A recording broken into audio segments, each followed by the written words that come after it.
She broke every rule of our open marriage, then blamed me for gaining weight. Hey, welcome back to Story Glory. Here, I'll share submitted stories, Reddit posts, stories I find on the net, as well as a few of my own. If you like the story, please be sure to comment, like and subscribe. In today's video, a husband agrees to an open marriage, only to discover his wife had something else in mind. Rules were set. Promises were made. But what she did next, no one saw coming.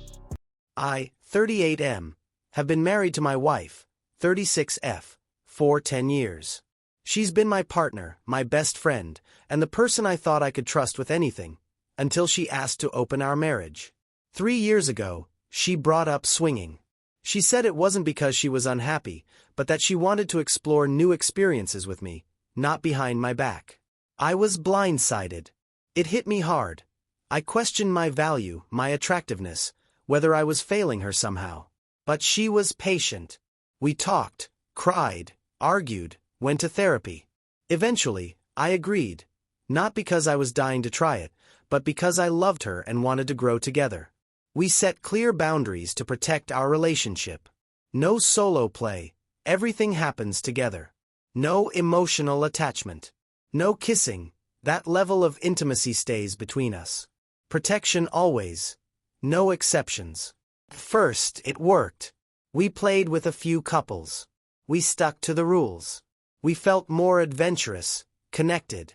After each experience, we'd cuddle, talk it over, laugh. For a while, I thought it was strengthening us. Then came Jack and Melissa. From the moment we met them, I could tell my wife had a thing for Jack. She was glowing around him, overly flirty, physically affectionate in ways she hadn't been before, even outside the bedroom. She started pushing to only see them. Other couples suddenly weren't the right vibe, or didn't click. She slowly phased everyone else out until Jack and Melissa became our exclusive play partners. But it felt like it wasn't about Melissa at all. One night, we set up another swap session. Melissa and I were in one room, Jack and my wife in another. We'd done this before. Everything seemed normal, until I got up to grab a drink and passed by the door to their room. The door was slightly open. I glanced in, and what I saw hit me like a freight train. They weren't just having sex. They were kissing. Deep, intimate kissing. Not playful. Not part of a scene. The kind of kissing that's loaded with meaning. The kind of kissing you do when you're falling for someone. I froze. That was our rule. No kissing. That was supposed to be ours alone. I didn't even say anything that night. I went back to Melissa, numbed out, and finished the night like nothing happened. I didn't sleep at all afterward. My mind was spinning. When I finally confronted her the next day, she said, "You're making too big a deal out of it." It was heat of the moment. But it wasn't a mistake. It was a shift. From that point on, she became more emotionally distant with me and more obsessed with Jack. Texting him more. Talking about him more. Laughing at her phone. And then came the final betrayal. She started meeting Jack alone. At first, I didn't know. She told me she was going to the gym or meeting a friend for coffee. Then one Saturday morning, I saw a notification pop up on her iPad. She'd forgotten to log out. "Can't wait to see you again." Just us this time, face blowing a kiss. Jack. My stomach dropped. I waited until she came home and asked her calmly where she'd been. She told me she went to a yoga class. I confronted her with the message. She sighed, not like someone who'd been caught, but like someone who was tired of hiding. She admitted it.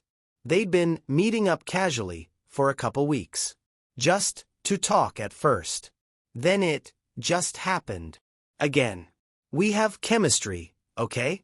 And it's not like I'm leaving you." Then she said the line that burned into my memory forever. "Maybe if you took better care of yourself, I wouldn't need someone like Jack." Yes, I've gained some weight. Between work stress and personal issues, I haven't exactly been in top shape. But I didn't deserve this. I didn't betray our rules. I didn't sneak off or fall for someone else. She did. And then had the nerve to blame me for it. She told me I should relax, and maybe go have some fun with Melissa to even the score.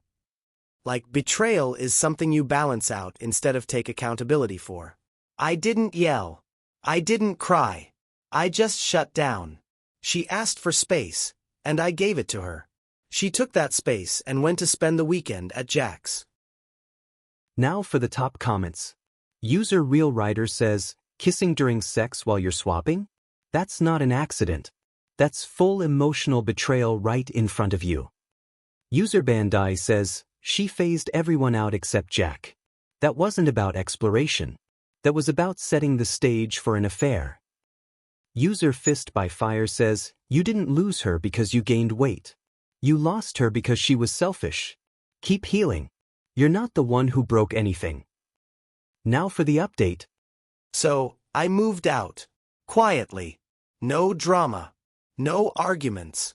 Just me and a couple bags, walking away from a marriage that only one of us had been trying to protect.